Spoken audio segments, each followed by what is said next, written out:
So Ben, I was looking at your work experience and I realized that your corporate experience has been in technology companies that are serving supply chain.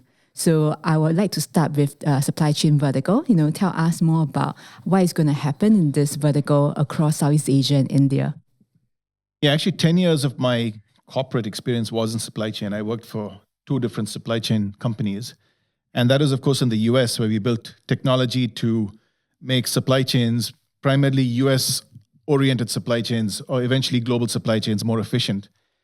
Now, in this part of the world, supply chains, for the most part, are unorganized because they consist of small manufacturers that are fairly fragmented. There's a lot of coordination that's needed between these manufacturers, between the stockists, the distributors, the retailers, consumers. And a lot of this happens manually through email, through phone calls, through SMSs.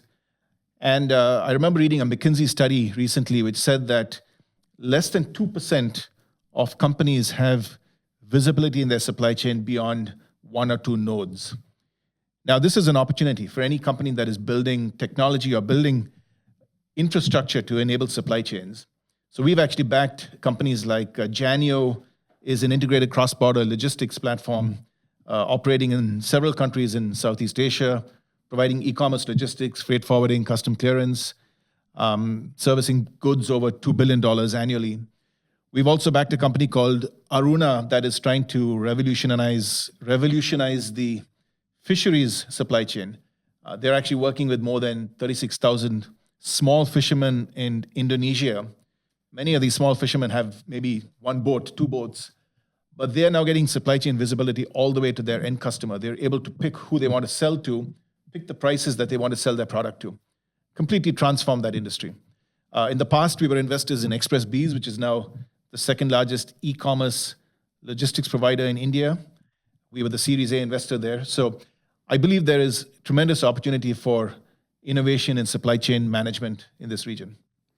Thanks for sharing that. And to me, supply chain is so key in Southeast Asia and India because what we are talking about is not one, continental land mass. We are talking about really places that needs boat to reach, to navigate between the different islands and all that. So can you tell us a little bit, right?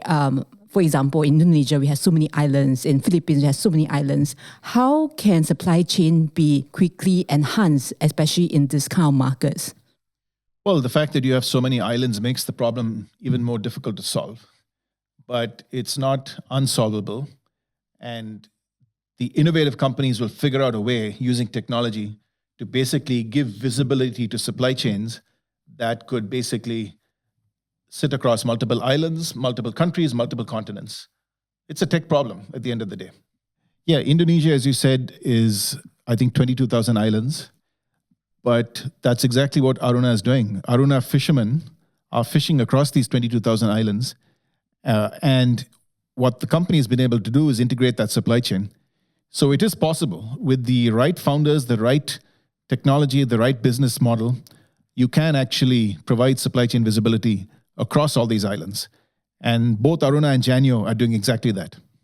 Yes, I really love the story of Aruna. I interviewed Yutari, who is one of the co-founders for the business, and she was telling us about how they really go to each of the villages, educating the fishermen and the family, giving jobs to the fishermen wives. I think all this is great in terms of also alleviating poverty, increasing livelihood of the locals in these markets. So I'm really looking forward to how technology is going to transform and uplift lives. I also want to ask you about consumer because, obviously you have been on the board of many consumer companies, starting with First Cry, and then we have Captiva as well, so quite a few. So tell us about the opportunities in this area. Yeah, I mentioned earlier about millennials and Gen Zs. Now, these are new age consumers. So a couple of things about these new age consumers. One is they are the future earners of tomorrow. 10 years from now, they will be the people earning the highest income. They are increasingly aspirational, which means they want to buy new things. They are, because their standard of living has been going up, they want to try out new brands. At the same time, they are value conscious. So there is an opportunity here for new brands to be created that appeals directly to this age group. And the way that they would appeal is by engaging directly with them. Now, this age group, as I mentioned, is very, very social media engaged. They would basically buy new brands that they identify with, and they would get that identification on social media. They would watch influencers that they trust. They would get the opinion of those influencers. So the use of social media, the use of the creator economy is going to be critical here for the consumer economy. And we are seeing brands, you mentioned Capiva. Capiva has taken a 2,000-year-old medical formulation, which traditionally has been, in India, has been something your grandparents gave you and forced you to have as a child. It was a bitter medicine that only your grandparents believed in. Today, they have been able to package that and market it to people in their 20s. And all it takes is coming up with a messaging that appeals to that generation, coming up with something that they can identify with. And Capiva is growing double-digit growth every month. So that is what the new age consumer is going to be looking for. And I think it's a tremendous opportunity for startups that are building new brands, that are willing to sell these brands direct to consumer using technology.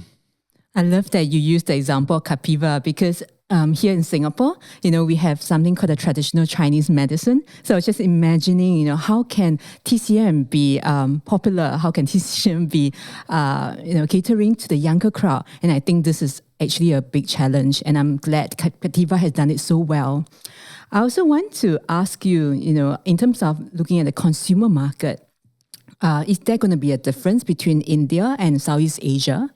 Because for me, I think it's a question of curiosity because we have very different levels of internet penetration. We have very different ways of interacting with the social media. So just wondering, would there be any difference that you foresee? Not much difference, to be honest. I think these are very similar markets. Again, the population is very young. Population is very social media savvy. Population spends a lot of time online. So the types of consumer companies we are seeing both in Southeast Asia and India are very similar. So we've invested in Capiva in India. We've seen similar companies in Indonesia. Obviously not based on Indian formulations, but we've seen health food companies in Indonesia. We invested in FirstCry in India. So very similar types of businesses.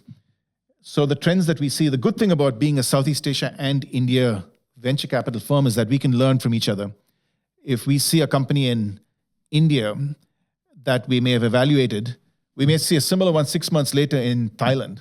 And we can use the learnings that we got from the evaluation of the company in India to evaluate the company in Thailand. Yes, and I actually especially love our weekly Wednesday meetings where everyone from different markets are at the table and we're discussing from our different perspective, how would a company look like, if they were to, from one market, expand to another, like what is the opportunity as a whole. And I would like to actually go into Fintech because Fintech is such an important vertical in this part of the world. So tell us more about the opportunities across Southeast Asia and India. Well, in terms of Fintech, I would say this region has really leapfrogged the rest of the world. We have gone straight from cash to phone payments. So we've leapfrogged the credit card era. And today in this region, India, for example, 40% of all mobile payments worldwide happen in India.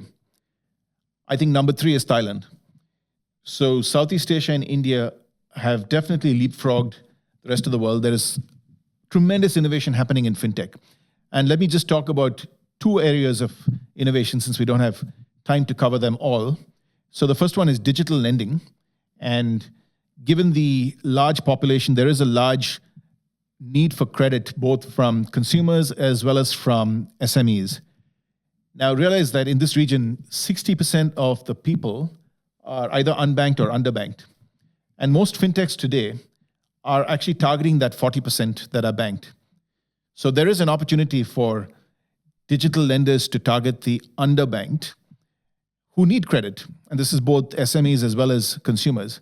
So take the example of Kisht in India, which has built a very successful business, as I mentioned earlier, just lending to the underbanked, or SCB Abacus in Thailand, which has also built a very successful business lending to SMEs in Thailand. So that is number one, digital lending. Now, the second thing I want to talk about here is open banking. Now, what does open banking refer to?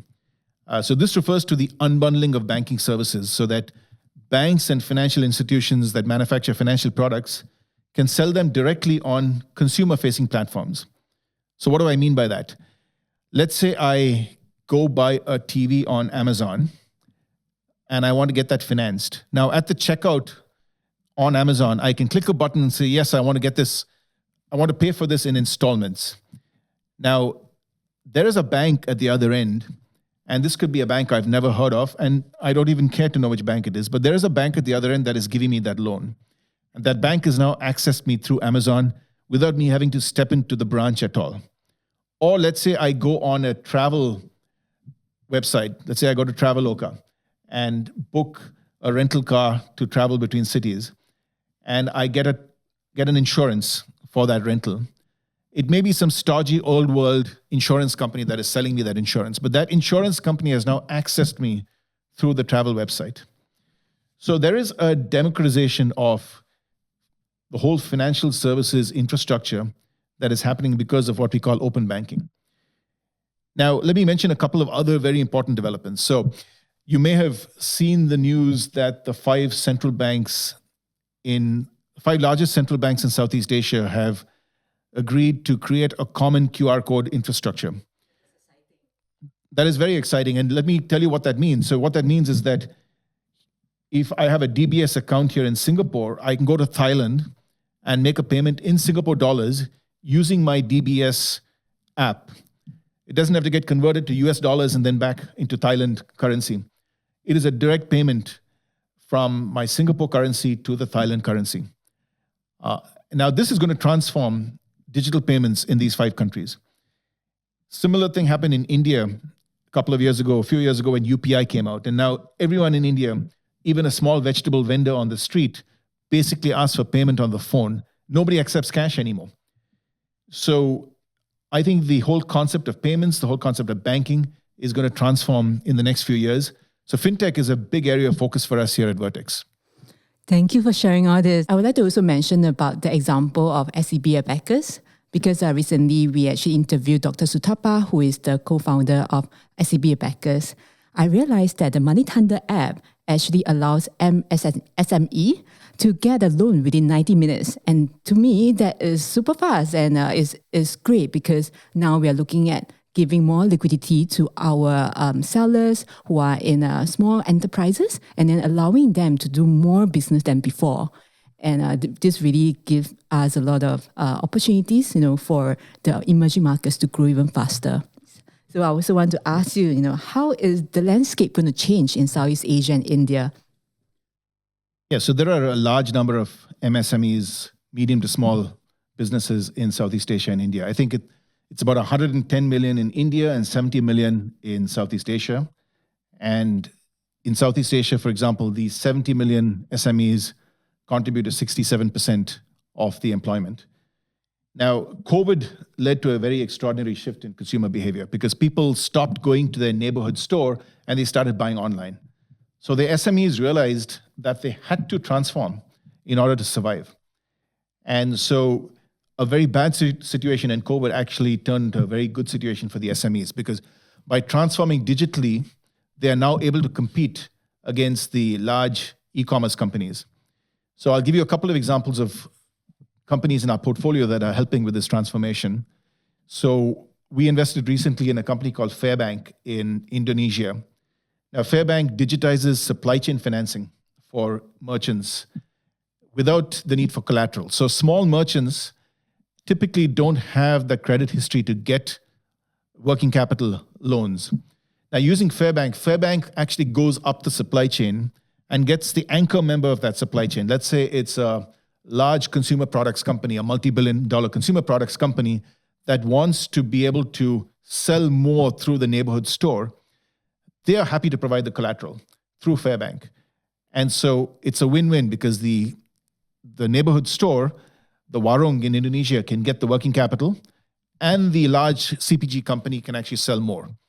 Another example in India that we recently invested is a company called Chatibao that's building a WhatsApp-based interface for the neighborhood Kirana store to be able to sell its product to consumers. So a consumer that is living 100 meters away from the store, instead of actually going to the store, can send a WhatsApp message that gets sent to the Chatibao technology, and the tech enables the fulfillment, the payment, and the delivery of that product.